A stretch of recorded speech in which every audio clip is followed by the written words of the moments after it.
Donc on va revenir à Rav Ovadia Yosef, Zecher Tzedek Kadosh Livracha. Donc on va, je pense que c'est bien qu'on prenne un sujet comme ça et qu'on essaie de le décortiquer. Donc il est clair que dans cette approche sur le Kaddish, d'après Rav Ovadia Yosef, je ne vais pas être exhaustif dans la halakha. Je suis Rav Ovadia Yosef dans un livre qui s'appelle Chazon Ovadia, qui est en 3 volumes. Hein, c'est vous dire. Et là, c'est quelques pages sur Amirat HaKaddish. Aujourd'hui, on ne va pas faire tout encore. On va voir qu'il y a des choses, mais on va essayer de décortiquer des petites choses sympathiques. J'aimerais dire en tout début de propos que souvent on présente Rav Ovadia Yosef comme le maître séfarade, du monde séfarade. Et donc, un petit peu par opposition au monde ashkénaze. Alors, c'est loin d'être vrai. Puisque lui-même dit que quand il était petit, quand il est arrivé en Israël, il avait 4 ans, il était dans un Talmud Torah, une yeshiva qui s'appelait Bnei Tzion. Et ce Talmud Torah Bnei Tzion était dirigé par un Rav Porush qui était ashkénaze. Et au moment de son espède, quand le Rav Ovadia Yosef a dit, si c'était pas ce Rav Porush ashkénaze, il n'y aurait plus de Torah chez les séfarades. Donc ça veut dire qu'il y a des échanges comme ça, et il y a une unité du clan d'Israël. Vous allez voir que dans ce shiur, on va citer les sources que Rav Ovadia Yosef cite, qui sont aussi nombreuses ashkénazes que séfarades. Il est en mode avion ? Oui. Et je pose la question parce que des fois ça. Merci, Hazak. Et donc l'approche qu'il va avoir est souvent de dire la Rzir Atar al Yoshna, c'est-à-dire faire revenir la couronne à sa place, c'est à son origine. C'est un petit peu la dignité du monde séfarade. C'est vrai qui en Eretz Israël ou des fois dans le monde, même dans le monde de la Torah, est un peu bafoué. Mais c'est aussi permettre de redonner la place de Rav Yosef Karo, l'auteur de Shulchan Aruch, à sa place comme le Maradé Atra, c'est-à-dire le maître d'Eretz Israël. Et ça, c'est vraiment la Shita Sfarad. Parce que Rabbi Yosef Karo est né en Espagne. Oui. Et donc lui, c'est vraiment le Sfarad par excellence. Donc quand Rav Ovadia Yosef est dans Ein Lano et la Divrei Maran, c'est dit tous les Sfaradim doivent suivre Rabbi Yosef Karo. C'est pas à suivre Rav Ovadia Yosef. Et en cela, il se pose un petit peu en opposition à la plupart des autres rabbanim et même des rabbanim de Porat Yosef. Puisque les rabbanim de Porat Yosef vers Ezra Atia, c'est lui qui lui a insufflé un petit peu cet élan. Mais aujourd'hui, c'est la Iloula de Rav Yehuda Tzadka, qui était l'autre, qui avait 10 ans de plus que Rav Ovadia Yosef et qui était son Rav à la Yeshiva. Mais il n'a pas suivi. Rav Yehuda Tzadka était le fils de la sœur du Ben Ishraï. C'est-à-dire son grand-oncle, c'était le Ben Ishraï. Et donc pour lui, c'était Ben Ishraï.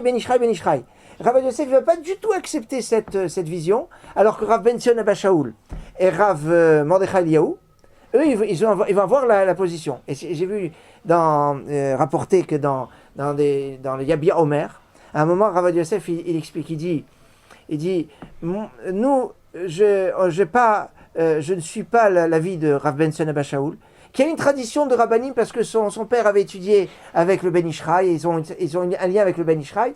Il dit, moi, ma tradition, c'est la yeshiva. C'est-à-dire, ce que j'ai appris à yeshiva, c'est avec Ezra Atia, qui est Halabi, qui est en fait Alep, qui est Eilano et la Divrei Maran. Alors, c'est intéressant de voir cet aspect. Mais là, on reverra un petit peu ce point. Je viens donc au Kaddish. Il y a un aspect qui est très, très important et on va dire d'un avantage. Et c'est marqué dans les livres des poskim ashkénazes, d'un avantage de la tradition séfarade sur la tradition ashkénaze par rapport au Kaddish. C'est quoi ? C'est que chez les Sfaradim, quand il y a plusieurs personnes qui doivent dire le Kaddish, ils le font tous ensemble. Ils se mettent tous en union, et puis ils font le Kaddish en même temps, ensemble. Alors que vous savez que chez les Ashkenazim, théoriquement, c'est pas du tout comme ça. Il y a un seul qui dit le Kaddish, et il y a des dîners qui dima, il y a des ordres de priorité en fonction pour qui on dit Kaddish, quel jour on dit, est-ce que c'est le jour de Yartzeit, est-ce qu'on est dans l'année, dans le mois, etc. Et il y a toutes sortes. Pour ceux qui sont intéressés, c'est là où il y a un sikoum intéressant, c'est dans le Biur Halacha, chapitre 132, dans le Mishnah Brura. Dans le Biur Halacha, là-bas, il rentre, mais c'est un casse-tête. Chez les équipes alsaciens, c'est en randonnion, souvent. C'est un randonnion. Parce qu'ils ont pris la Minag Sfarad. Mais le Minag Ashkenaz d'origine, c'est qu'il y a un seul qui dit le Kaddish. En fait, pour être franc, à l'origine, il n'y a qu'une seule personne qui peut dire le Kaddish. Puisqu'il y a un qui proclame la sainteté du nom d'Hachem et les autres qui répondent Amen. S'il y en a plusieurs, qui est-ce qui proclame parmi eux? C'est pas évident. Quand on voit des histoires de Rabbi Akiva, avec cet enfant qu'il a, vous savez qu'on a évoqué la semaine dernière, et il a pris l'enfant, on n'a pas dit qu'il a fait le Kaddish avec les autres. Il l'a mis devant le Kahal et il a fait le Kaddish et les autres ont répondu Amen. Donc ça veut dire qu'il y a un qui dit le Kaddish et les autres qui répondent. Donc dans l'absolu, la tradition ashkénaze, elle est claire, elle est nette. Maintenant, C'est comme le Gomel, alors. non, pas vraiment, parce que Gomel c'est pour soi. Oui, non. Dans le principe, tu peux retrouver à peu près, mais dans le fondement, c'est pas la même chose. Parce que dans le Gomel, tu remercies, alors que dans le Kaddish, tu fais que les autres répondent Amen. C'est différent. Maintenant, la démarche. Il faut Oui. au moins un qui répond ou il faut 10 qui répondent? Il faut au moins un qui répond. La vérité, bon, on verra. Est-ce qu'il y a 10 qui. Si il y en a 10 qui font le Kaddish dans la Ça choule. arrive que dans la choule, il y a 10, et puis il y en a 3 ou 4 qui font le Kaddish, et il y en a que 4 ou 5 qui répondent. Ah non, ça c'est va. pas Puisque grave. de toute façon, il dit Veimrou Amen. Celui qui dit Kaddish, il dit Amen lui-même. Même ma question, elle est si les 10 ils disent le Kaddish. Alors, c'est Ashkenazim, quand il y a Yizkor, tout le monde fait Kaddish. Donc, ça peut être une preuve. Donc, comme quoi, on dit Amen, donc, de toute façon. On pourrait dire que chacun dit Amen au Kaddish de l'autre, aussi. Mais ça, je vais revenir sur cette question. Vous allez voir, ça va toucher à un problème auquel on n'aurait pas pensé. Mais en tout cas, la démarche halachique de dire, alors, comment c'est possible qu'il y a deux personnes qui peuvent faire le Kaddish en même temps, puisque c'est un qui proclame. Alors, il va expliquer la chose suivante. Il va dire, on sait qu'un Kaddish peut fonctionner pour 2 morts. C'est-à-dire que quelqu'un peut faire un Kaddish pour 2 personnes. Par exemple, à Rahman Sen, quelqu'un a perdu son père et sa mère dans l'année. C'est des choses qui, des fois... Quand on dit 2, c'est 2 ou plus. 2 ou plus, oui. Et c'est le 2 l'avdafka. Mais ça, c'est malheureusement, des fois, il y a des couples comme ça. Il y a un qui est niftar. Dans l'année, il y a le deuxième qui est niftar. Et donc, l'enfant, le fils, se retrouve dans un truc. Alors, comment il fait Kaddish? Il fait Kaddish pour les 2. Et le Kaddish peut fonctionner pour 2. Alors, il dit, ça, c'est Bachout, qu'un Kaddish peut fonctionner pour 2 Neshamot, voire pour plus.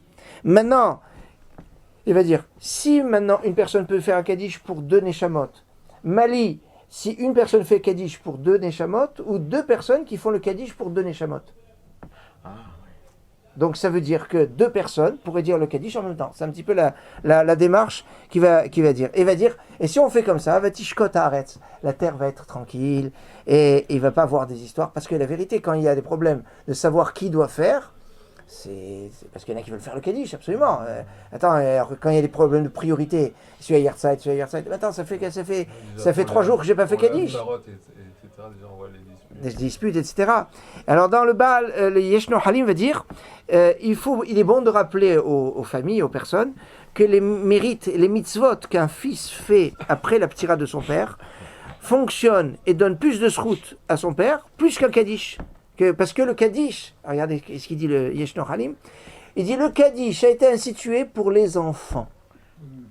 Parce que malheureusement, il y avait des personnes qui, Rahman San, décédées, et il laissait ces personnes en bar mitzvah. Alors, un enfant qui n'est pas bar mitzvah, quand il fait une mitzvah, ça n'a pas une obligation. Il le fait mishum chinour. Donc il n'y a pas un zrout, il n'y a pas un mérite dans la mitzvah qu'il réalise, qui permettrait de donner un srout à son père. Alors il va dire que le srout du Kaddish Yatom, c'est quoi? Comprenez, Kaddish Yatom, c'est un enfant qui a moins de bar mitzvah. Alors donc il est orphelin et il est moins que la bar mitzvah, et il peut faire le Kaddish. Et à partir du moment où il sait à qui on prie, eh bien même s'il n'est pas bar mitzvah, son Kaddish il est valable. Et donc il peut dire le Kaddish, on va voir ça plus loin, mais en tout cas je vous le dis d'ores et déjà. Et d'ailleurs on va dire que dans l'histoire de Rabbi Akiva, Il acquitte les autres. et il acquitte, oui, en fait, c'est-à-dire, oui, bien sûr, il acquitte les autres, ce Kaddish, du Kaddish Yatom, c'est-à-dire, il ne peut pas faire la tefila. C'est pas ce qu'il ne peut pas faire la tefila. Alors, on lui a institué un Kaddish Yatom, c'est-à-dire un Kaddish qui n'est pas dans la tefila, mais qui est un petit peu en plus, pour lui permettre de donner ce route. Après, c'est-à-dire, c'est pas dans le corpus même de la tefila. Que ce soit après Alenu Shabéar, que ce soit après le Uvaletzion, c'est après Uvaletzion, il y a Kaddish et Kabal, et après, tous les Kaddish qu'on fait après, c'est du plus. Ça va être du Yatom. En général, quand on appelle le Kaddish Yatom, c'est le Kaddish à l'Israël qui est avant Alenu Shabéar. C'est en général celui-là qui est appelé Yatom. Mais le Rama appelle le Kaddish Yatom le Kaddish après Alenu Shabéar. Justement, comme c'est après. Mais il faut pas oublier que pour le Rama, Alenu Shabéar se fait après Uvaletzion. avant Shirshelium et Kavé. Hein, donc, Et nous, on fait le Kaddish après Alinu Shabbat. nous, on fait. Alors maintenant, il y a plein. On ne va pas rentrer dans ce qu'on fait, etc. Je vais suivre. Mais regardez, rappelez-vous dans l'histoire de Rabbi Akiva. Dans l'histoire de Rabbi Akiva. Je vais vous séparer, vous tous les deux, là. Dans l'histoire de Rabbi Akiva, il s'agissait d'un enfant et que Rabbi Akiva est parti, il lui a fait la Mila, donc il était tout petit. Et donc il s'agissait vraiment d'un enfant, et donc c'est pour ça que quand quelqu'un est adulte, enfin en tout cas après Bar Mitzvah, le srout qu'il peut donner à son père à travers son comportement, il est bien plus important que le Kaddish. On va voir. Dans le Sidour Ya'abetz, dans son Sidour qui s'appelle Amoudé Shamayim, il dit combien c'est beau. Il est Ashkenaz, lui était c'est le fils de Ya'abetz, c'est le fils du Chacham Tzvi, c'est Amsterdam, Hambourg, etc. Bien que le début d'Hambourg c'était Sfarad, mais enfin c'était quand même un comité très ashkenazi. Matov Veyachar, combien il est bon et il est droit. Minhag Sfaradim, l'habitude des Sfaradim, Shomrim Kol Avelim Kaddish Biyachad ou Batla Mahloket. Que tous les personnes en deuil disent le Kaddish ensemble et il n'y a plus de Mahloket. On arrête. Parce que manifestement c'était un sujet à discorde. Et il dit Vadraba, et même mieux encore. Il dit. Ils s'entretuent presque. Ah bon? C'est pas vrai. Alors maintenant, et alors il va dire quelque chose encore plus fort. Le fait qu'il y ait beaucoup de personnes qui disent le Kaddish en même temps, Hadraba, c'est Rabim Biyachad Itkadeshu Shemo Yoter. Quand il y a plusieurs personnes qui font une mitzvah ensemble, ça donne plus de srout. Plus puissance. Comme on voit après dans le Rashi de Bechukotai. Dans Bechukotai, il dit Radfu Mikem Chamisha Mea ou Mea Mikem Revava Irdofu. Il y a marqué Radfu Mikem Chamisha Mea. 5 parmi vous vont poursuivre 100. D'accord? Chamisha Mikem Revava Irdofu. Umea Mikem, et 100 vont poursuivre. Alors, c'est combien? Si 5 poursuivent 100, alors 100, ils poursuivent combien? 2000. 2000. Et alors, il y a marqué 10 000. 10 000. Oula, t'as fait 10. Donc, alors, c'est exponentiel. Pourquoi? Parce qu'on dit, et Rashi va expliquer là-bas, c'est pas la même chose quand il y a un peu qui font la Torah et qu'il y en a beaucoup qui font la Torah. C'est-à-dire, quand il y a beaucoup qui font Kiddushem Shamaim, c'est une puissance qui décuple leur force. C'est pas un minyan, c'est pas 10 fois 1, c'est beaucoup plus. Et c'est pour ça qu'on dit Chamisha Mikem et Mea Mikem Revava Irdofu, 10 000 au lieu de 2000. Donc on voit que c'est. Alors il dit la même chose dans le Kaddish. S'il y a un qui fait Kaddish, c'est une puissance. Mais s'il y a plusieurs qui font Kaddish en même temps, la puissance du Kaddish, elle est décuplée. Donc ça n'enlève rien au Kaddish de chacun. C'est pour ça qu'il a dit, ce qu'il a dit Rabbi David Yosef. Il a dit que le fait qu'il ait fait Kaddish devant 300 000 personnes hier, avant-hier, pendant la Shiva, c'était énorme. Tout le monde répond Amen, 300 000 personnes. Où c'était ça? Pendant la Shiva. Ah ouais, non, c'est. Et alors on dit, parce que chez Eino, Domé, Merubim, Moroskim, Batora, les Ma'atim, parce que Rachid dit en tout cas dans Parashat Bechukotai, ça ne ressemble pas quand il y a un petit peu qui font les mitzvot, que quand il y en a beaucoup qui font les mitzvot. Et alors, ce qui est remarquable, c'est que le Hatam Sofer, Rabbi Moshe Schreiber, Sofer, et dans ce chapitre 345 de sa tchouva, il ramène les paroles du Ya'abetz et il dit, et donc il encourage le Miyak Sfarad. Ça veut dire que, regardez Rabbi Yosef dans sa chorma, gentiment, quand il est en train de dire, regardez les Ashkenazim, ils ont des occasions où ils veulent nous copier, ils pensent que, et ils sont d'accord, c'est marqué dans les poskim Ashkenaz, que c'est bien de faire comme ils font les Sfaradim. J'ai jamais entendu parler de ça. Et de faire. Et il dit, dans la Gemara Megillah, page 21b, il y a marqué très calé le Mishtamaï. Il ne peut pas avoir la Megillah qui peut être lue par 2 personnes, parce que 2 voix ne peuvent pas s'entendre. On dit, mais la Megillah, c'est possible. On dit, pourquoi? Qui va de Chaviva, Yahiv Da'ate Aveshamai. Parce que comme c'est une histoire qu'on aime, la Megillah d'Esther. Alors tout le monde écoute, et même s'il y a 2 voix, on va les écouter. Et on va dire de la même façon dans le Kaddish, tout le monde est très intéressé par le Kaddish, et donc tout le monde va prêter attention et peuvent dire donc tout le Kaddish ensemble. Maintenant, le Gesher HaHaim. Gesher HaHaim, c'est le livre de référence en ce qui concerne les lois du deuil. Il est ashkénaze, mais c'est l'incontournable. Il dit en toutes lettres, et c'est souhaitable que les personnes qui doivent dire le Kaddish fassent le Kaddish ensemble. Mais il dit attention, Yomru Mila Bemila Beyachad Beshavé. Et ils doivent dire en synchronisé, mot à mot ensemble. Ça se passe bien. Alors, ce qu'il faut, comme dit le Ben Ishraï, il a institué dans sa synagogue que tous ceux, comment on fait chez Sfaradim, on met tout le monde à un endroit, soit devant le Echal, soit devant la Teva, et comme ils sont tous ensemble, donc ils peuvent se synchroniser. Quand ils sont aux antipodes de la synagogue, là dans certaines synagogues, c'est insupportable. C'est celui qui veut le plus vite, parce qu'il veut aller plus vite, comme ça il dit les autres, ils vont répondre Amen à mon Kaddish. Je ne la connaissais pas, ça. C'est ça.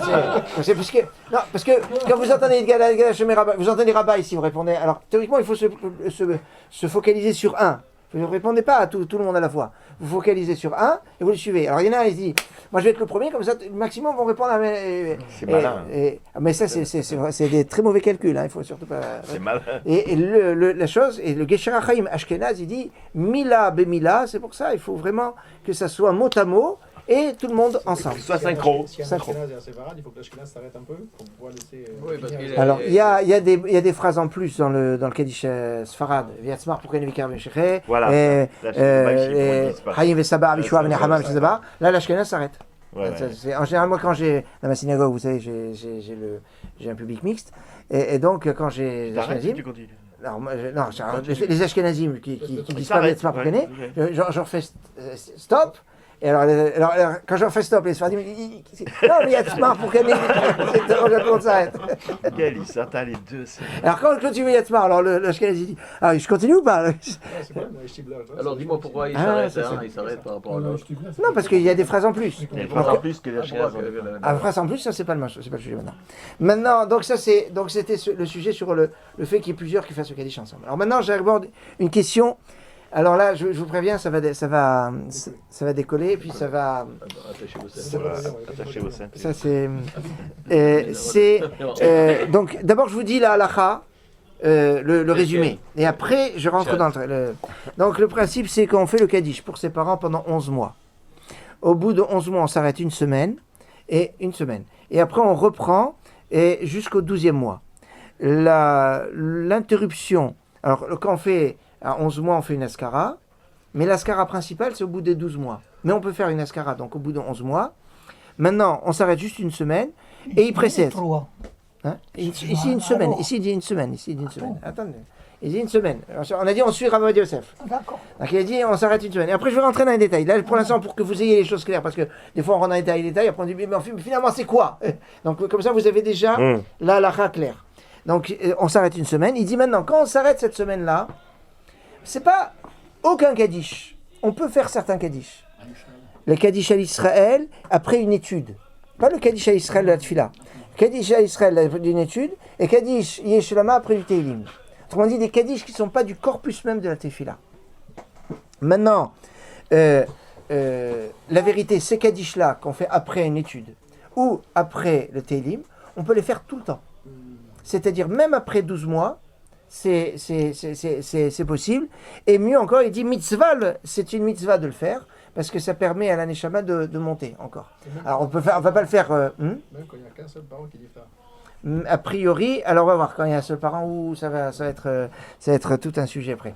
Mais a priori, on peut le faire à n'importe quel... Juste pour pas laisser votre question trop en suspens, ça va dépendre de la kpeda de l'autre parent. C'est l'autre parent. Ces Kaddish-là, même, il faut ça. Tout Kaddish, on va voir ça. Est-ce que les parents ont de la crainte que leur fils fasse Kaddish? Ça, on va voir. On va voir notamment tout à l'heure la question quand quelqu'un a perdu sa mère et son père est vivant et que son père dit je ne veux pas que tu fasses Kaddish. Même en son absence. Oui, même en son absence. On peut passer outre? Alors, c'est la question de tout à l'heure. Ça. Alors Alors maintenant, je reviens sur le principe là, des 11 mois, 12 mois, c'est quoi? Donc je vous ai donné le principe. Donc pendant 11 mois, on s'arrête une semaine et après on reprend le 12e mois. Le principe est le suivant, c'est qu'il y a marqué dans la Gemara, Mishpat Reshaim Beginam Yudbet Chodesh. Le jugement des méchants dans le Gehinam est de 12 mois. Au passage, une des références, c'est l'histoire du déluge. On parle là-bas de 12 mois. Et de 12 mois d'une année solaire. Parce qu'en fait, ils sont rentrés le 17 du 2e mois, 17. Hein? Ça veut dire 17 Rejvan. Ils sont sortis le 27. Autrement dit, le 27 Rejvan de l'année d'après. Donc ça fait en fait 360. Une année civile, quoi, pratiquement. Une année solaire.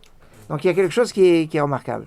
Alors maintenant, comme on dit que le jugement des Rechaim, c'est de 12 mois dans le Gehinam, et que quand on fait le Kaddish, ça permet d'enlever le jugement, de les retirer du jugement, d'accord? Si maintenant je fais le Kaddish pendant 12 mois, ça veut dire que je considère mon père comme un rachat, ou ma mère comme un... Donc moi je vais leur faire kavod, et je suis en train de les déshonorer. Alors c'est pour ça qu'on ne fait pas pendant 12 mois, on fait moins de 12 mois. Voilà le principe. Maintenant... 12 mois mais une semaine. Alors 12 mois, mais alors comment est-ce que ce serait? En 11 mois j'arrête une semaine, ou même 12 mois, mais en fait, il va voir qu'il y a qui vont dire, je ne vais pas aller jusqu'à la fin du 12e mois. À partir du moment où je m'interromps, je ne fais pas vraiment 12 mois, j'ai gagné. Mais on va voir que ce n'est pas évident. Et justement, dans les shoots, chez la Tchuvot Binyamin Ze'ev, au nom de Rabbi Yitzhak de Corbeil, je ne vais pas vous le laisser celui-là, c'est Rabbi Yitzhak de Corbeil, Cocorico, qui et il va dire que, d'ailleurs c'est ramené dans le Rama, il y a beaucoup de halachot concernant le Kaddish, c'est ramené dans le Rama, c'est pas marqué nulle part ailleurs. Donc ça veut dire que celui qui dit « Ah moi je connais pas le Rama », il sait pas qu'il faut faire le Kaddish du tout. Du tout. C'est marqué ni dans le Rif, ni dans le Rosh, ni dans le Rambam, ni dans le Shulchan Aruch. C'est le Rama qui le ramène. Mais ça je vais revenir après. Il faut faire Kaddish Bichlal dans Bichlal, ouais. Le lien entre le Kaddish et le Ptira, c'est le Rama. Ça décoiffe, hein. Et Maran, on n'en parle pas. Maran, il dit pas. Alors, attendez. Alors, Knesset Agdola, il dit Anina Akti Yudbet Chodesh Chaser Shavua Echad. Le Knesset Agdola, il dit moi, j'ai dit le Kaddish pendant 12 mois, moins une semaine. Il dit 12 mois, moins une semaine. Et Rabbi Chaim Falad dit aussi. Il dit. d'Izmir. Il dit, et d'après le Sod, d'après la Kabbalah, on n'est même pas obligé de s'arrêter une semaine. Quelques jours. À partir du moment où on a arrêté quelques jours, on peut reprendre le Kaddish. Il faut marquer une petite interruption, même de quelques jours. Quand on s'arrête, on ne fait pas le Kaddish, rien, on s'arrête. On ne fait pas de Kaddish, on n'a dit pas les Kaddish de la Tfila. Oui, le Kaddish à l'Israël après une étude, on peut. Quelqu'un, pour une raison ou pour une autre dans l'année, il y a un jour où il ne pourrait pas faire le Kaddish ou 2 jours, alors il délègue quelqu'un. Oui. Dans ce cas-là, en général, c'est ce qui se fait. Après, dans le Shara Kavanot, page 15b, Dibur Amatril Omnam. Alors, il y a marqué, il est bon de dire le Kaddish toute l'année. Et alors, quand il dit toute l'année, il dit Af be Shabbat ve Yom Tov. Même Shabbat et Yom Tov. Pourquoi? Parce que Shabbat et Yom Tov, le Guinam, il ne fonctionne pas, il est fermé. Donc, si c'est pour enlever du din, il n'y a pas de din le Shabbat et Yom Tov dans le Shamayim. Donc, je n'ai pas besoin de faire le Kaddish. Donc, certains, le Harizal ici s'oppose à ceux qui disent tu fais le Kaddish dans la semaine, mais pas le Shabbat. Parce que le Shabbat, il n'y a pas besoin, il n'y a pas de din. Donc on n'a pas besoin de faire Kaddish le Shabbat. Alors là-dessus, le Harizal dit non, on fait le Kaddish aussi Shabbat, parce qu'il dit le fi shein rak le'atzila midina shegeinam, et là yesh to'alet rabba le'alota midarga le'darga began eden. Parce que c'est pas seulement pour les retirer du din du Geinam, c'est pour les élever dans le Gan Eden. Or ça dans le Shabbat, ça permet d'élever dans le Gan Eden. Et donc ça veut dire qu'il y a un sens à faire le Kaddish, pas seulement par rapport à être soustrait du din du Geinam. Donc dans ces cas-là, je peux faire Kaddish tout le temps.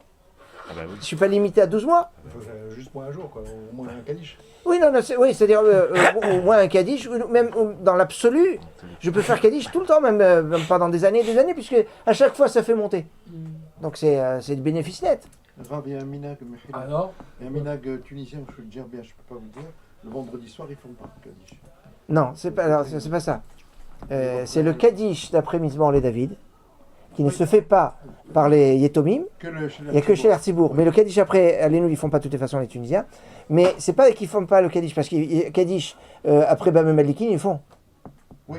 Donc ça veut dire que ce n'est pas le problème de vendredi soir. C'est que le Kaddish d'après Misban les David, d'Arvit. Je n'ai pas Shabbat, tant que je n'ai pas fait Misban. Je fais la Shabbat. Ouais, Shabbat encore. Ouais, si vous voulez. Ouais, ça se défend. Ça se défend. C'est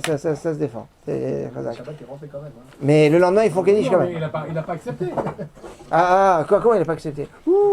S'il rentre, oui, c'est sûr. S'il rentre. Ils vont vouloir des gens. Attention. Pas le choix. Non, enfin, en tout cas, bon. Mais il me semble, il y a quelque chose qui est intéressant, c'est que chez les Chassidim, le Kaddish d'après Mizmor David, c'est aussi un Kaddish de Shliach Tzibour. C'est intéressant de remarquer cet aspect-là. C'est pas un Kaddish de Yatom. Tu peux voir chez les Chabad par exemple, c'est le Shliach Tzibour, c'est pas un Kaddish de Yatom. Absolument, il n'y a que lui qui le fait. On ne fait pas. Donc, voilà. Alors maintenant, il dit, et donc dans marqué dans Shara Kavanot, on peut faire donc le Kaddish pendant 12 mois sans restreindre un jour. Shara Kavanot. Et il dit, Vechen minag Italia, c'est comme ça le minag en Italie, Vechen minag Yerushalayim, et c'est comme ça aussi l'habitude à Jérusalem, comme c'est marqué dans Nahar Mitzrayim, et c'est en Égypte, il n'est pas là David. Et aussi en Égypte, ils avaient l'habitude. Vechen minag Sfaradim beret Israël, et il ramène comme ça, que c'est l'habitude aussi des Sfaradim en Eret Israël de faire pendant 12 mois sans restriction. Ça veut dire que il n'y a pas une catastrophe si quelqu'un il fait pendant 12 mois le Kaddish. C'est pas...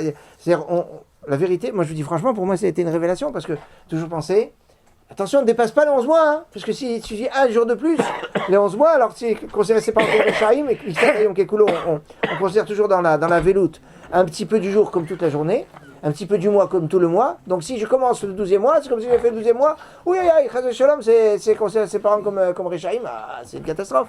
On dit non. Dans le Keter Shem Tov, il dit Vehu minag nachon. Ça, c'est une bonne tradition. Dans le Birkei Yosef, il dit dans le Birkei Yosef, il dit mais pour ceux qui ne connaissent pas, pour les Hamon, pour les ignorants, c'est mieux de s'arrêter parce que sinon ils ne vont pas comprendre. Ils vont dire comment il fait Kaddish pendant 12 mois. Les gens ne savent pas. On va voir qu'il y a beaucoup de choses qu'on fait, même si absolument on pourrait le faire, mais on ne fait pas parce que c'est pas un problème maritaïne, c'est un problème à cause des ignorants. Alors on fait attention. Alors ça c'est ce que dit Birkei Yosef. Le Shelot Utshuvot Rav Pe'alim, donc le Ben Ish Chai, dans le 3e volume, Chelek Yoredea Siman Lev, la fin de Dibur Amatri le Chaora, il dit donc ce qu'on doit faire, c'est on fait une étude au bout de 11 mois pour montrer que l'année est terminée et qu'il n'est pas parmi les Rechaim. Et on arrête de dire le Kaddish pendant une semaine. Donc l'histoire d'arrêter le Kaddish pendant une semaine, on le retrouve dans le Ben Ish Chai.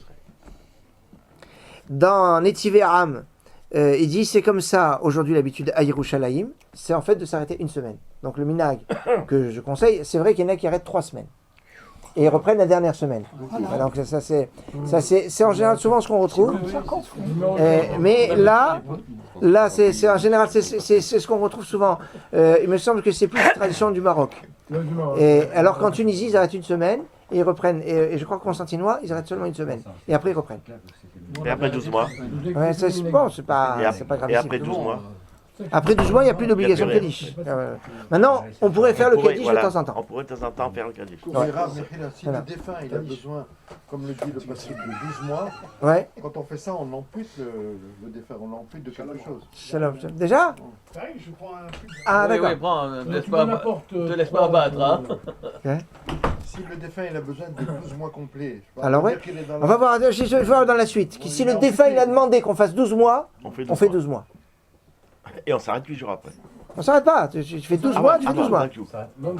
Et donc, il y a dans le Shoot Agudat Ezov, il dit même, alors il y a un autre aspect qui est très intéressant. Agudat Ezov dit que dans la Tchouva 5, il dit, bien qu'on a dit on arrête à 11 mois, bon c'est comme ça que, si le jour de la fin de 11 mois c'est un Shabbat, on continue à dire Shabbat. Parce que le Shabbat, c'est pas pour enlever du Geinam, c'est pour faire monter de Dargar Naga, et ça tout le monde le sait. Entre guillemets, tout le monde le sait. Enfin, tout le monde sait que le Geinam, il est fermé le jour de Shabbat. Et le dimanche, il est ouvert.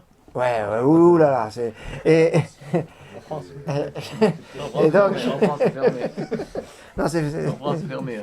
Quand il y avait un grand tzaddik, je crois que c'est Rav Biderman de l'Elov, ou de Rabbi Israël de Régine, je crois. Il a dit le jour de sa ptira, il a dit au Malach HaMavet, il a dit non, il ne veut pas partir.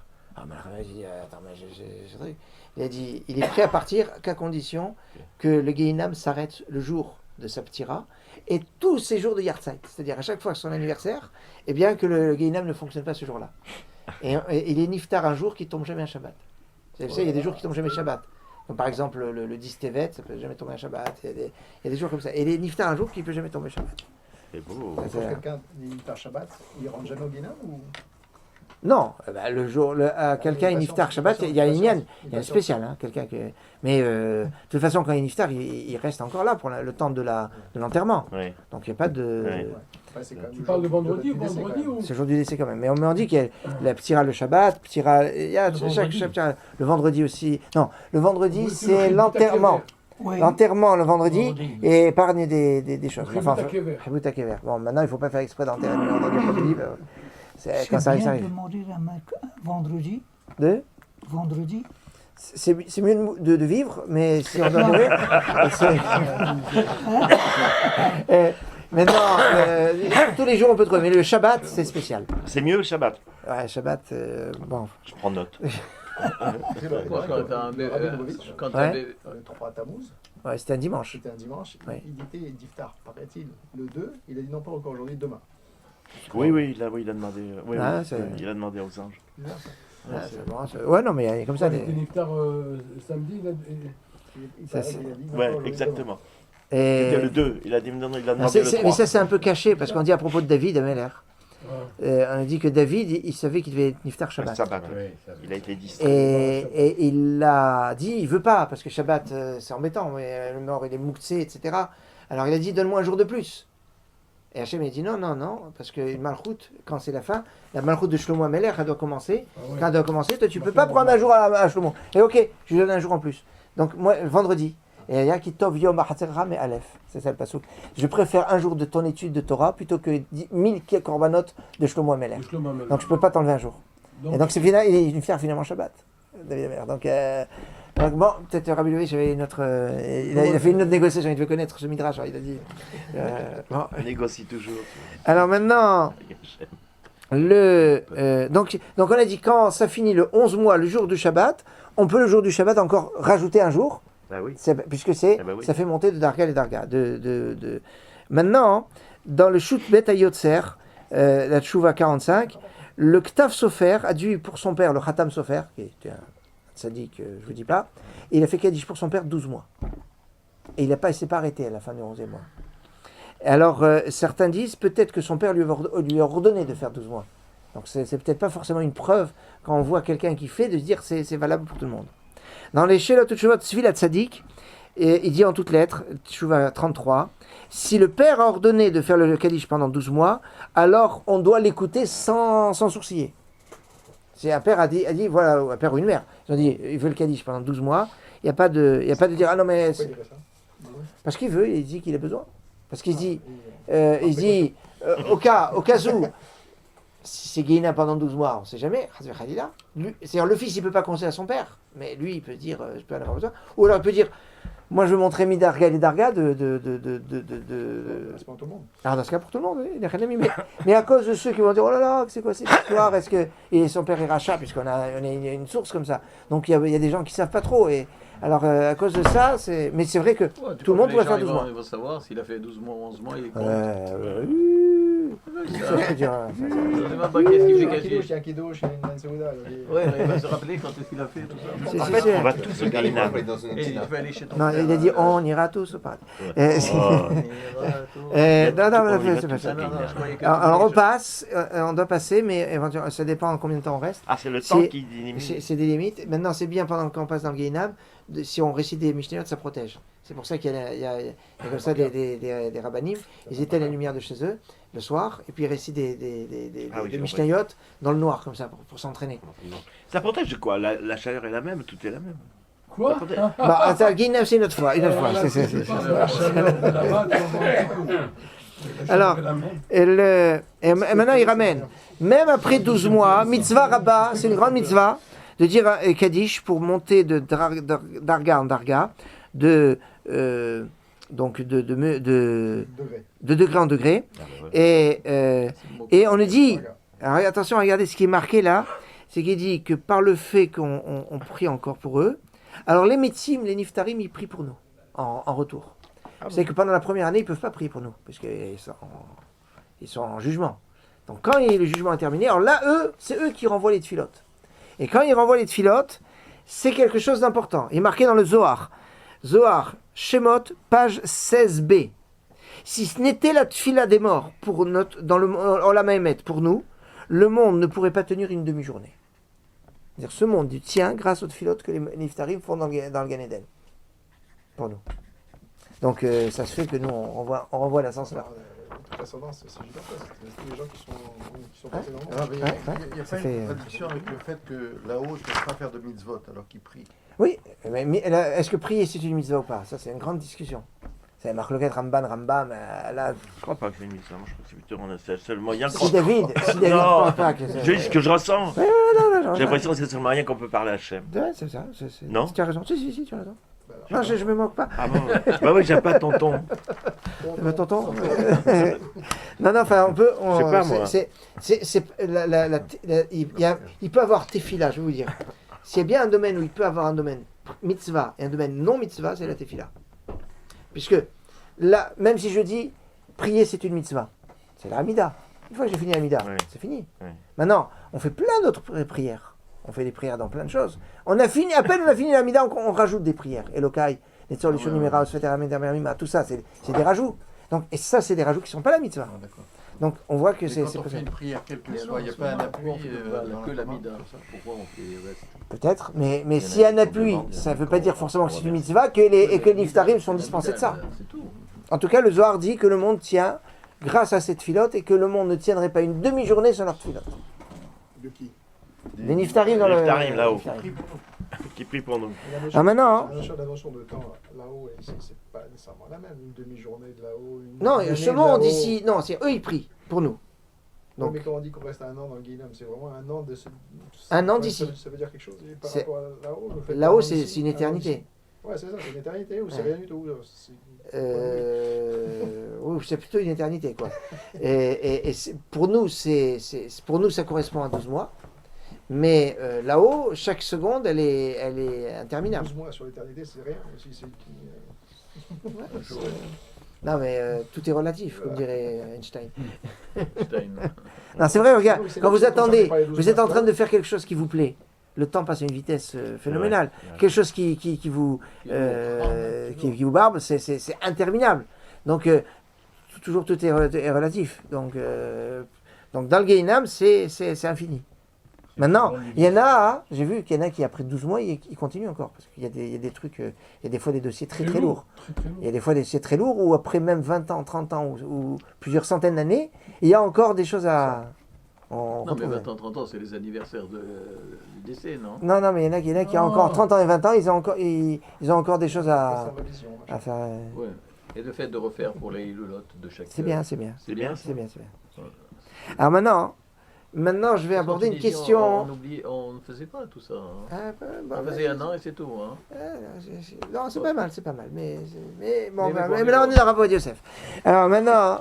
c'est entre midi et 1h. Entre midi et 1h, ça. C'est pas 1h. Non, c'est entre midi et 1h. Ça durait 2 jours, ton cours. Depuis tout à l'heure, t'arrêtes pas. 13h.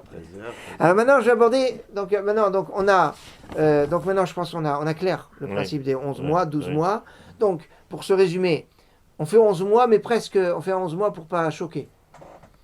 On pourrait faire 12 mois. Si on a un ordre, on pourrait dire à ses enfants, moi je veux que tu fasses 12 mois. Il n'y a pas de... Et il suffirait de s'arrêter même quelques jours, pour ne pas, même d'après tout le monde, qu'il n'y ait pas les 12 mois. Quel fait 2, ça peut être 2. Ça peut être 2 jours, oui. Quelques jours, il n'y a pas de prison. Minimum du pluriel, c'est 2. On ne parlait jamais de ça. Ouais, non, mais... On ne parlait jamais de... Presque même un Kaddish peut-être c'est peut-être une journée comme ça. Les gens avaient peur de parler de ça. Alors on va voir la peur, Razak. Alors maintenant, merci Ravada. Ça me permet maintenant d'ouvrir maintenant le dossier de la question qui va nous permettre de... Il peut lui dire le père à le fils, c'est pas évident. Ouais, ça, même s'il veut monter, d'accord, il veut monter dans le... il dit à son fils, écoute, bon, moi je souhaite, comme il peut dire à son fils qu'il souhaite être enterré en Israël ou être enterré là, il va dire, bon, quand tu feras le Kaddish, tu fais 12 mois. Ne t'arrête pas à 11 mois. À 11 mois, tu fais une askara, éventuellement, etc. Tu fais limoud, mais tu continues à dire le Kaddish. Comme les gens qui réservent leur place. C'est jamais fait, non? Mais ça rallonge la vie. Ça rallonge la vie. Ça rallonge la vie. On ne parlait pas du tout de ça. Je vais vous dire. Ça rallonge la vie quand tu achètes une place dans un cimetière à ton vivant. Bah, demain, je vais à Bagneux. Ça rallonge la vie. Et je peux vous dire que ça rallonge la vie d'une façon impressionnante. Je connais une personne, j'ai un ami à moi qui était pas très bien et qui a acheté sa place et qui à Bagneux au passage. Comment je sais? Parce que quand on avait fait la prière pour ses parents et il a même écrit déjà son nom sur. Ouais, c'est un peu. Mais avec la date de naissance et un blanc pour la date de mort. Et ben, ça fait 2 ans que cette personne est il m'avait dit voilà, c'est imminent. Mais il m'a dit c'est imminent, monsieur Rabbin. Il m'a dit je souhaite que ce soit vous qui machin, etc. Et là, je n'ai pas toujours des nouvelles de cette personne, mais là, il y a 1 mois et demi, j'ai truc. On m'a dit, il n'est pas en bon état, mais il est toujours. Et alors, bon. Et on m'a dit ça alors qu'on était à quelques mètres, justement parce que j'étais avec une société et qui c'est dingue, bon, donc ça rallonge. C'est à la Khalemassé. Donc maintenant, il y a des choses qu'il ne faut pas. Oui. Donc maintenant, alors je vais faire remarquer, ils ont gravé sur la 2000. Alors je dis. Joli. Alors j'ai dit, vous savez pas, hein, on ne sait jamais, peut-être que ça. 3000. Vas-y. Non, quand même pas. Donc, alors maintenant, à propos justement. C'est un Ashkenaz. C'est un Ashkenaz. Il y a beaucoup d'Ashkenaz. Ah ouais, c'est ça. Ashkenaz. Ils sont prévoyants. Alors maintenant, la question qu'on va aborder, et ça va nous permettre justement d'aborder beaucoup de problèmes. C'est-à-dire cette question, a priori, apparaît très saugrenue, mais malheureusement un peu exister. Mais ça va nous permettre d'explorer des aspects de la halakha auxquels on n'aurait pas pu s'imaginer. La question, c'est donc quelqu'un qui a perdu Rahman Essan, sa mère. Son père est vivant.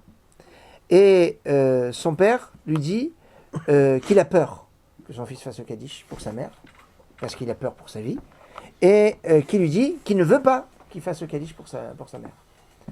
Qu'est-ce que... Quelle est la halakha? Alors justement, alors maintenant, alors la vérité, c'est ces questions un peu, surtout qu'avec le divorce qu'il y a aujourd'hui, etc.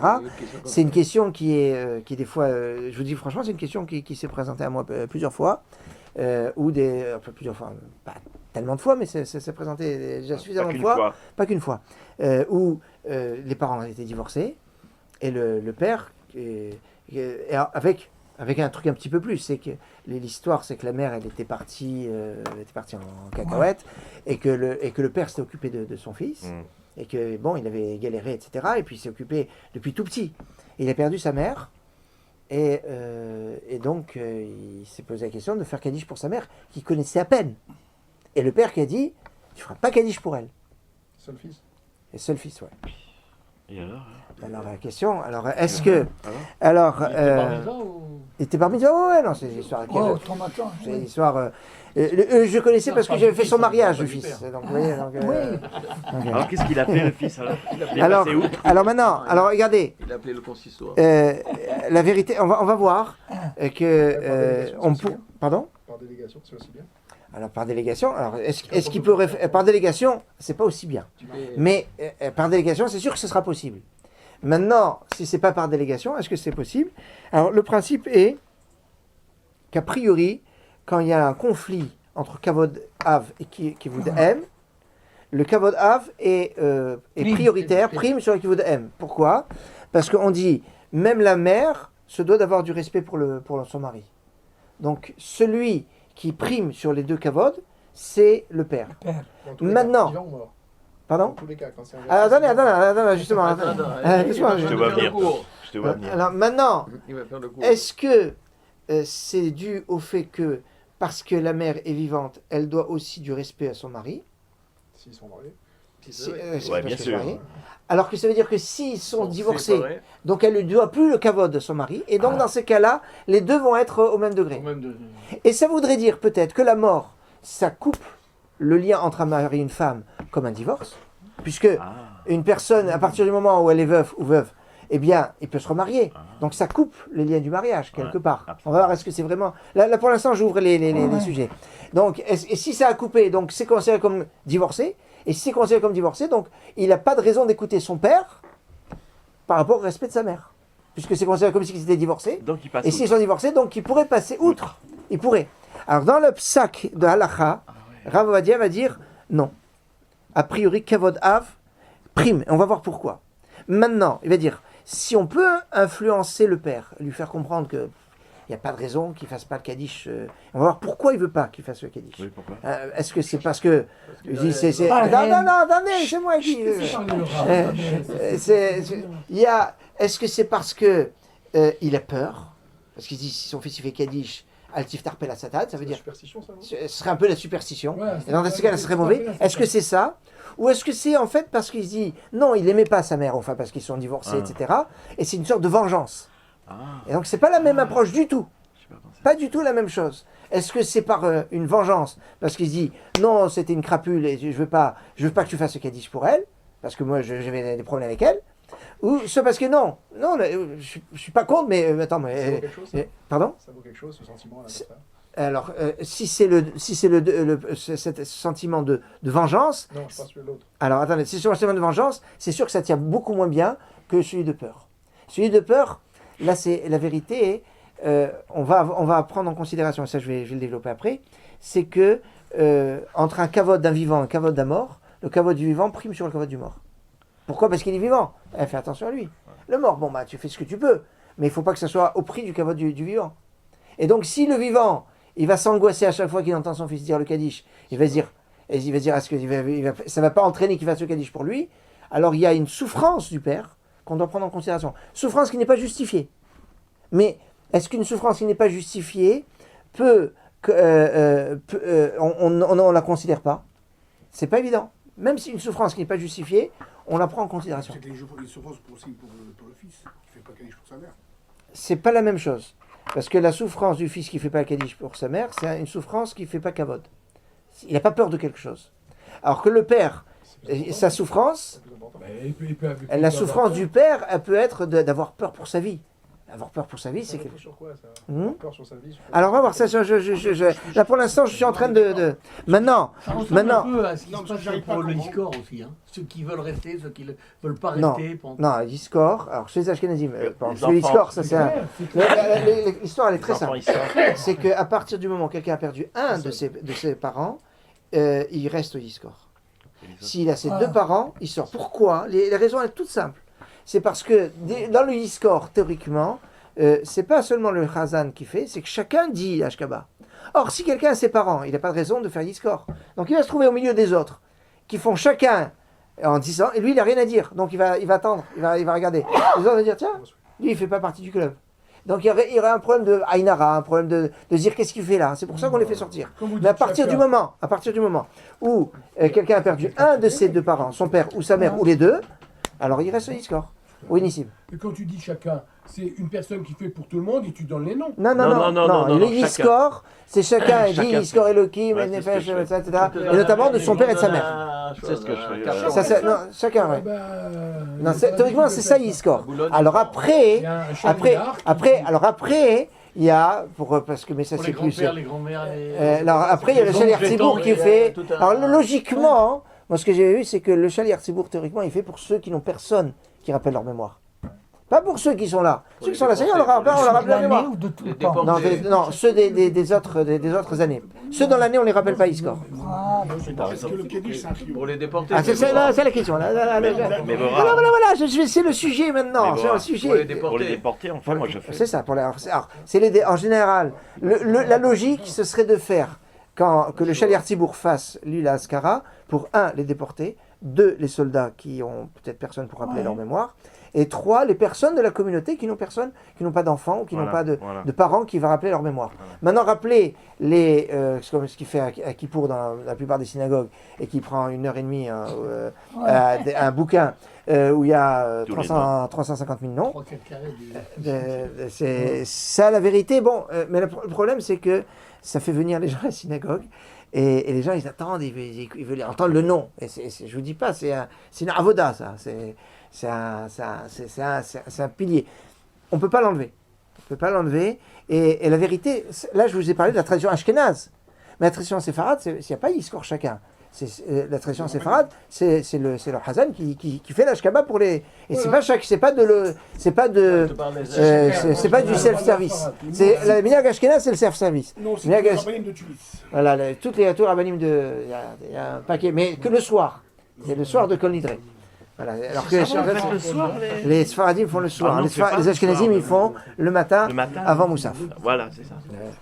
Ouais, je sais un petit peu. Bon, maintenant. Alors, je reviens maintenant. Il est bon si le père donc, est bloqué sur la chose, de lui faire comprendre que réciter le Kaddish, ça lui rallonge la vie. C'est-à-dire qu'on fait le Kaddish pour la mère, ça lui rallonge la vie. Maintenant, dans l'autre sens. Oui, monsieur. Parce que, on va voir, parce que c'est un srout, c'est une mitzvah. Comme c'est un srout, c'est une mitzvah. La mitzvah, qui aime Chayen, Borachemenu, la Torah nous rallonge la vie. Donc, maintenant, dans l'autre sens, donc finalement, un père peut empêcher son fils de faire Kaddish pour sa mère, dans l'absolu. Je vais redévelopper après. Maintenant. C'est un rôle du fils qui fait, pas du père. Même du père. Même du père. Non, c'est là d'expliquer au père que le fait que son fils fasse le Kaddish pour sa mère, ça va rallonger la vie à son père aussi. Encore même mort, le père, il se venge. Maintenant, dans l'autre sens, le père qui est niftar, et la mère dit « Je ne veux pas que tu fasses ce Kaddish pour ton père », elle ne peut pas. Parce que là, il n'y a aucune raison. La mère, elle ne peut pas... Elle ne peut pas bloquer. Elle ne peut pas bloquer. Non. C'est comme ça qu'en tout cas, Kravoadia va être sec. Alors maintenant... Le père, il peut, mais pas... Là, alors maintenant, je vais rentrer maintenant dans la... Alors maintenant, je rentre dans la truc. Oui. La source de tout cela se retrouve dans le Shulchan Aruch, chapitre 132, alinéa 2, et c'est en fait dans le Rama. Et le Rama, Rabbi Moshe Serlis va dire Im aviv ve'imo makpidim lo yomar kaddish yatom.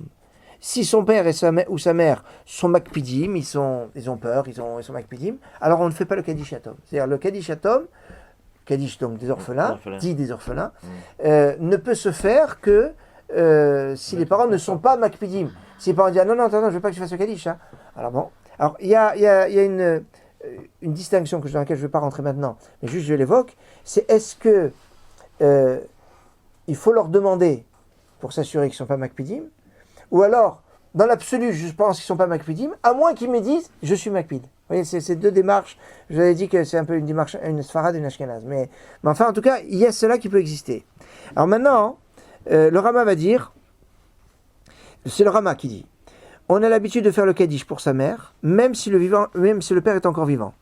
Et le Rama va dire, le père ne peut pas empêcher son fils de faire le Kaddish pour sa mère. Là, donc contraire à ce que je vous ai dit avant.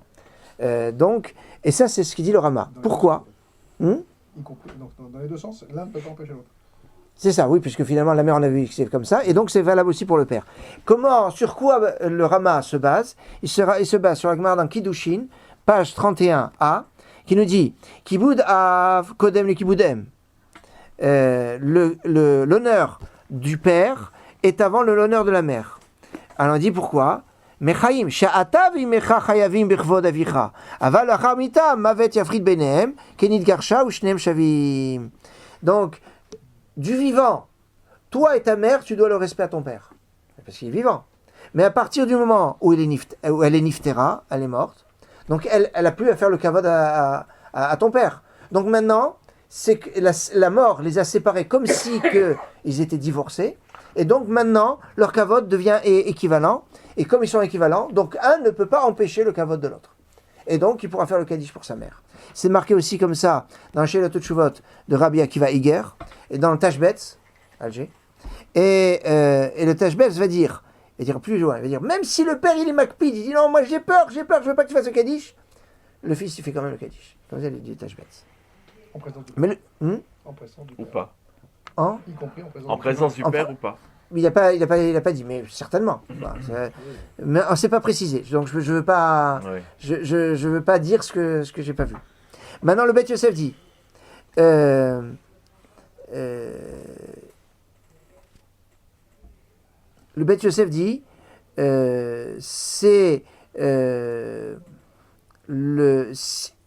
si le père est makpid, il ne pourra pas faire le kaddish. Maintenant, il dit, dans le fond, le gars, Rabbi Akiva Iger va dire, c'est pas évident que la mort, c'est comme un divorce. Parce qu'on voit, quand il y a un divorce, il y a une rupture complète entre le mari et la femme. Séparation complète. Mais quand il y a mort, le mari doit prendre le deuil pour sa femme. Pourtant, ils sont morts, et pourtant elle est morte. Et donc, ça veut dire que la mort les a séparés, certes, mais il y a un lien qui existe encore, qui n'existe pas quand ils sont divorcés. Donc, il va dire, c'est pas évident de comprendre la mort comme une séparation entre le père et la mère. Donc, Et ce lien, ce qu'il doit faire le mari, c'est une obligation ou c'est facultatif? Quoi?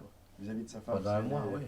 De deuil, oui, c'est obligatoire. C'est obligatoire. Obligatoire. Donc, il faut Ah ouais, c'est obligatoire. Ah oui, c'est pas facultatif. Il y a un hiyuv, même mieux encore, un Kohen qui ne doit pas se rendre impur pour le contact des morts. Pour sa femme, on le rend impur. Donc on voit que c'est hiyuv. C'est pas. Non, c'est-à-dire notamment de l'enterrement et du mois. Enfin, on voit que la notion, c'est puissant parce que dans l'histoire du Kohen, on voit que c'est vraiment un chiyuv qui est fort, parce que le Kohen, il peut argumenter de dire, moi je ne dois pas me rendre impur au contact des morts. Alors maintenant, sa femme, c'est sa femme. S'il n'est pas divorcé de sa femme, il a le chiyuv de se rendre impur. Il a un délai pour se remarier, le mari, non? Oui. Le mari, 1 mois, et la femme, 3 mois. Non. Enfin bon, c'est un autre sujet. Quoi? Pourquoi il y a ce délai? 3 mois. Non, le délai de remariage pour l'homme, il y a un problème de chag aussi. Non, c'est 1 mois de deuil. Maintenant, pour se remarier, c'est pas si simple. Très vite, on dirait, il a oublié. 48 heures.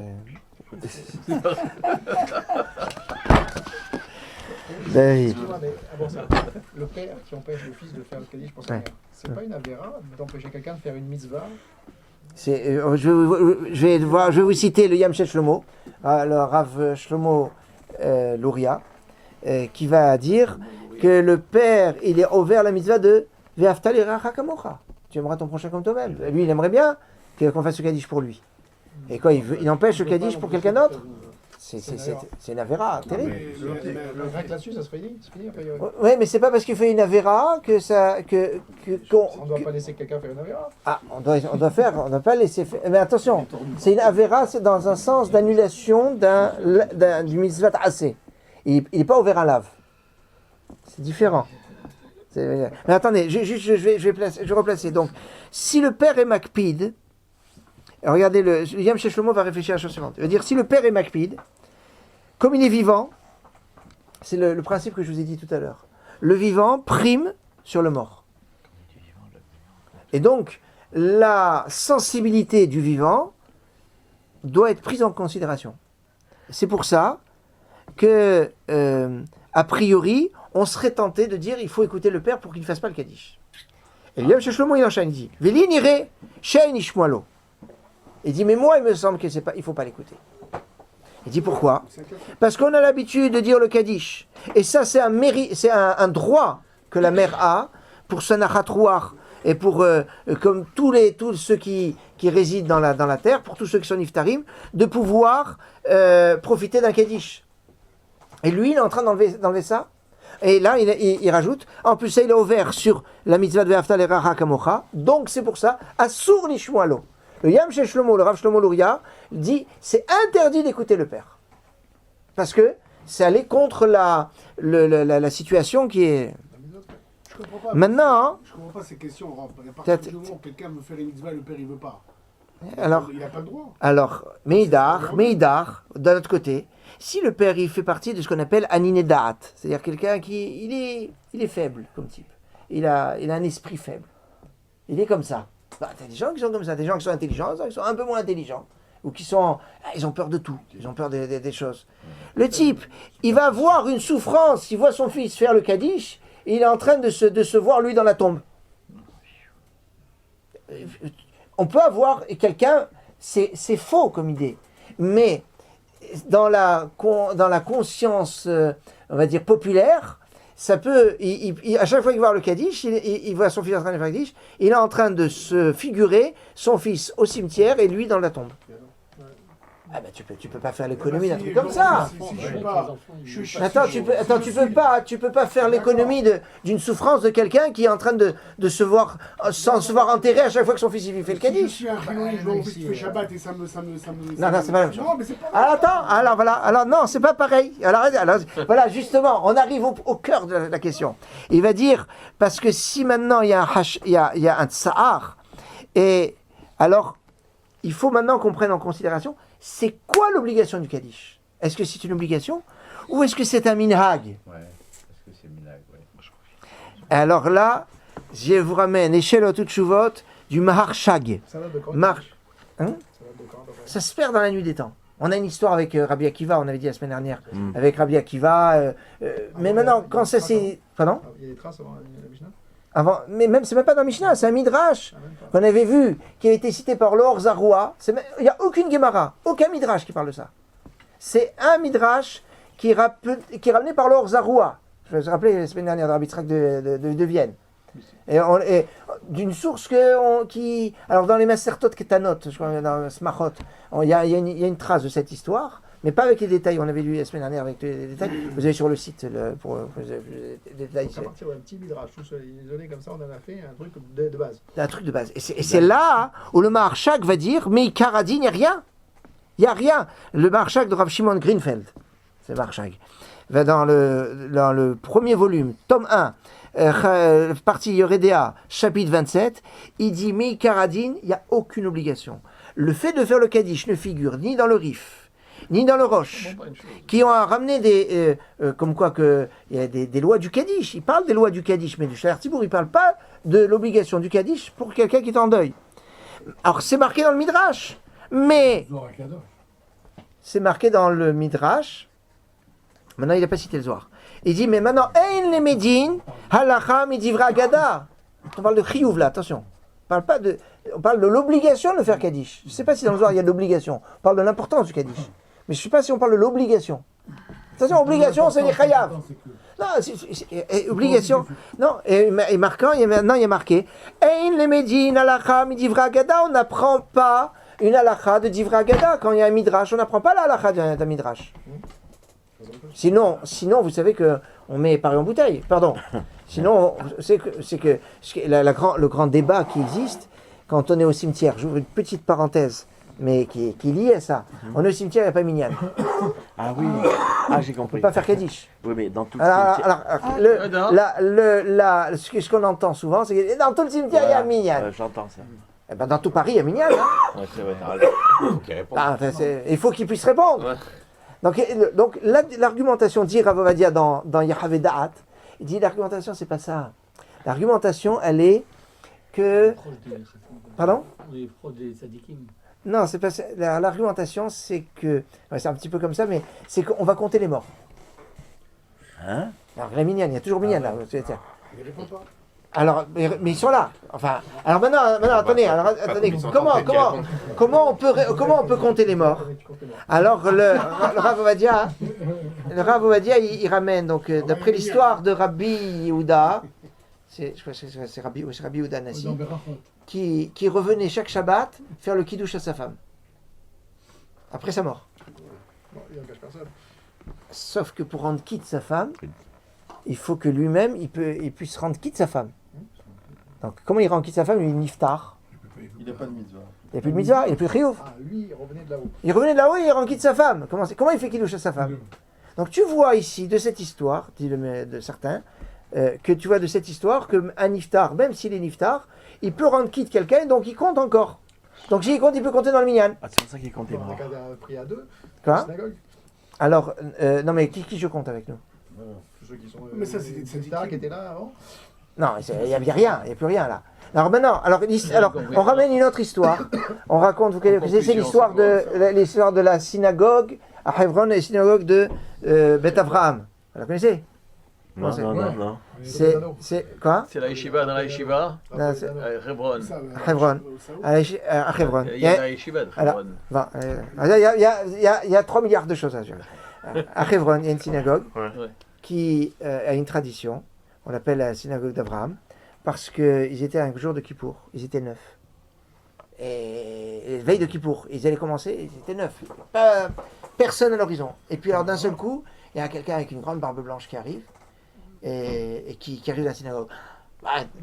Ils étaient déjà limite pour faire entrer Kippour, ils ont dit bon ben ça y est, on est minyan, ils ont commencé, ils ont fait la tefila, il a fait la tefila avec eux, etc.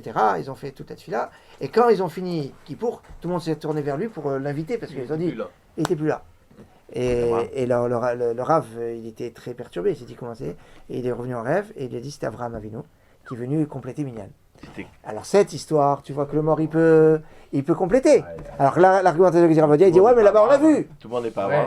Non, puis on l'a vu. Alors si tu vois les Niftarim sortir de leur... Bon, ça fait un peu... C'était quand ça? C'était quand cette histoire, quelle année? Ah, ça fait longtemps. Finalement, on ne doit pas faire Kaddish.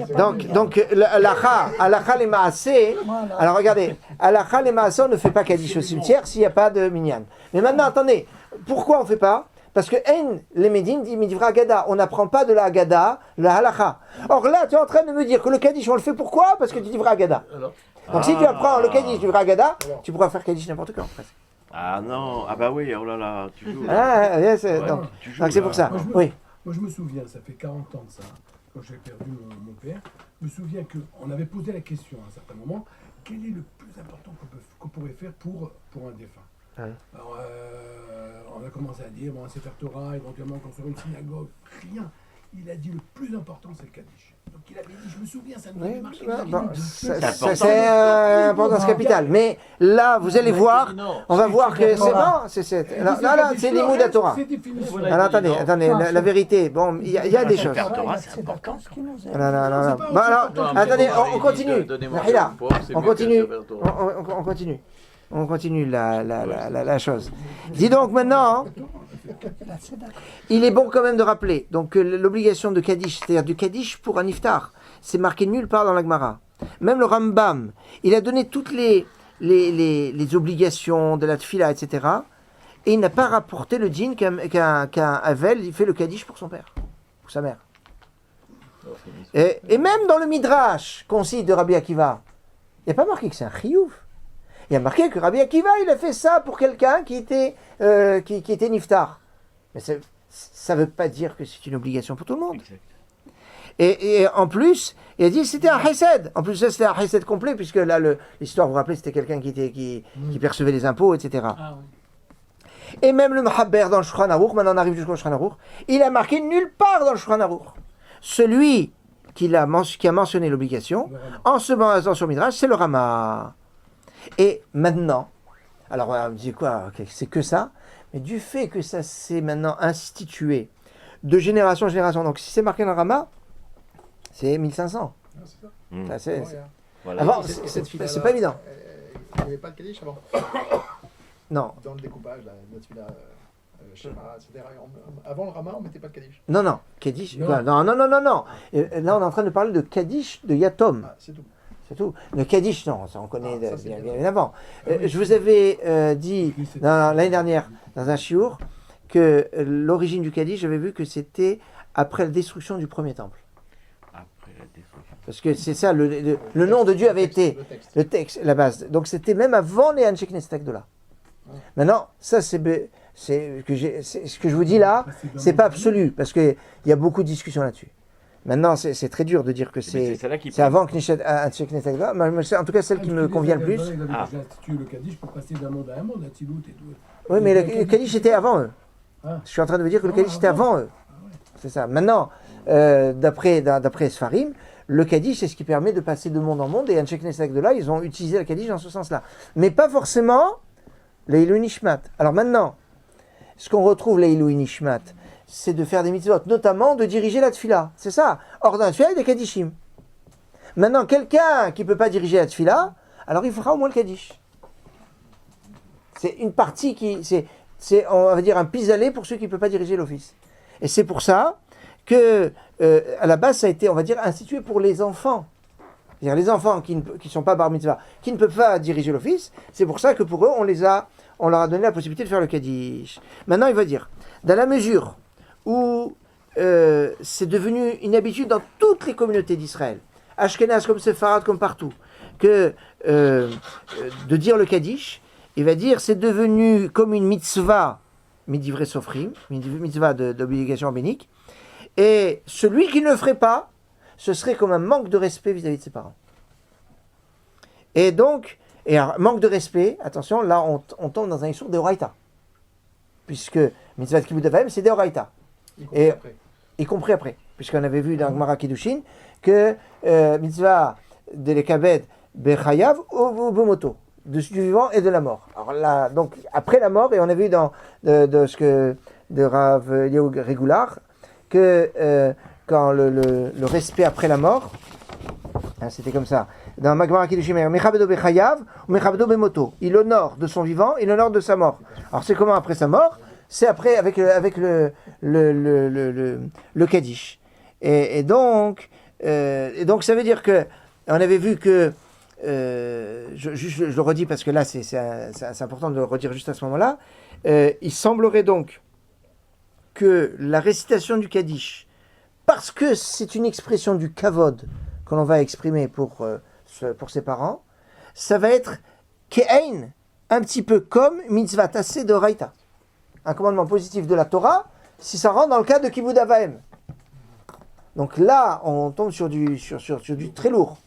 Maintenant, on verra la prochaine fois que même si je dis que ça va descendre à un degré de divrei sofrim, même pas obligation de la Torah, mais de rabbinique, celui a ouvert à le divrei sofrim, chayav mita. Donc c'est du très lourd. Donc on ne peut pas se permettre de jouer avec ça. Il fait plus rien du tout. Faut faire attention. Frères, ils sont obligés, tous les frères, de le faire.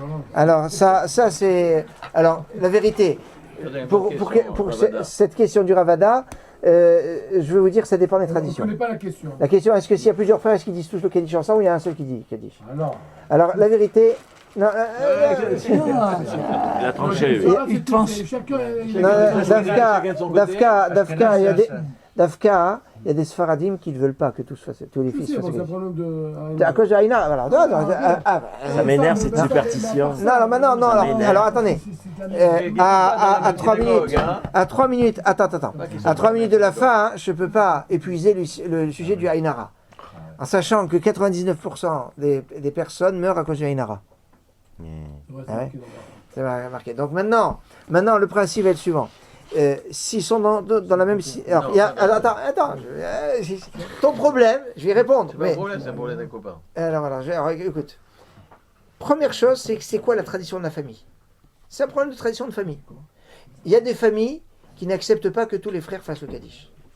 Il y a des familles qui ne font pas attention. Et je dirais que dans les familles, ce qui est la plupart des familles, où ils ne font pas attention, tous les frères font le Kaddish. Et au contraire, il n'y a pas de raison qu'il n'y en ait qu'un seul et pas les autres. Maintenant, il y en a qui disent non, il y a un seul qui fait le Kaddish. Alors, là-dessus, il y a encore deux traditions. Il y a celle qui va dire il y a un seul qui fait le Kaddish quand ils sont tous ensemble. Et c'est-à-dire, ils font un à tour de rôle. Maintenant, il y en a qui. Maintenant, quand ils sont séparés, chacun fait le Kaddish dans la synagogue où il est. Bien sûr. Maintenant, il y en a qui disent non, il y a un seul qui fait Kaddish. Mais ça tient moins bien à l'histoire, qu'il n'y en a qu'un seul qui fait Kaddish et les autres ne font pas du tout. Ça n'a pas vraiment un sens. On va dire que tout le principe de dire pourquoi tout le monde ne ferait pas Kaddish, parce qu'ils ont tous le chiyuv de Kibud Avaim, donc ils ont tous le chiyuv du Kaddish. Enfin, chiyuv, c'est un chiyuv, d'après ce qu'on a vu avant. Donc, mais chiyuv d'après le mitzvah de Kibud Avaim. Eh bien, comme ils ont tous l'obligation, donc la seule chose qui pourrait les dispenser, c'est s'ils sont tous ensemble. Et quelque part, je dirais que c'est, à mon avis, une tradition qui a une influence ashkénaze. Pourquoi? Parce que comme dans l'influence ashkénaze, il n'y a qu'un seul qui fait le Kaddish, alors ils ont pris l'habitude qu'il y a un seul des frères qui fait le Kaddish. Donc, dans ces cas-là, bon, ça tient la route, puisqu'il faut qu'il y ait le Kaddish. Maintenant, on verra la prochaine fois, quand il y a Kaddish, qu'est-ce qui est le plus important? De le réciter ou d'y répondre? Parce qu'on sait qu'il y a une opinion dans la Gemara qui dit que quand celui qui répond à une bracha, il a doublement le salaire que celui qui a fait la bracha. C'est-à-dire que quand je réponds au Kaddish, j'ai doublement le salaire de celui qui dit Kaddish. Donc c'est mieux de faire partie de ceux qui répondent que ceux qui le disent. Si c'est ainsi, alors celui qui fait pour sa mère, que le père ne veut pas, Hein? Alors, quelque part, c'est peut-être mieux qu'il réponde Amen au Kaddish, puisqu'il a le double du rite. Ça, c'est la suite au prochain épisode. Il reste encore une minute. Celui qui est divorcé, qui s'est séparé avec sa femme, il y a le guet et tout, mais sa femme décède. Il doit faire le Kaddish. Non, c'est fini. C'est fini. Elle est divorcée. C'est pas triste. Celui qui est en deuil, il peut aller dans une fête où il y a orchestre, quand c'est une niboula. Non, la question c'est ça.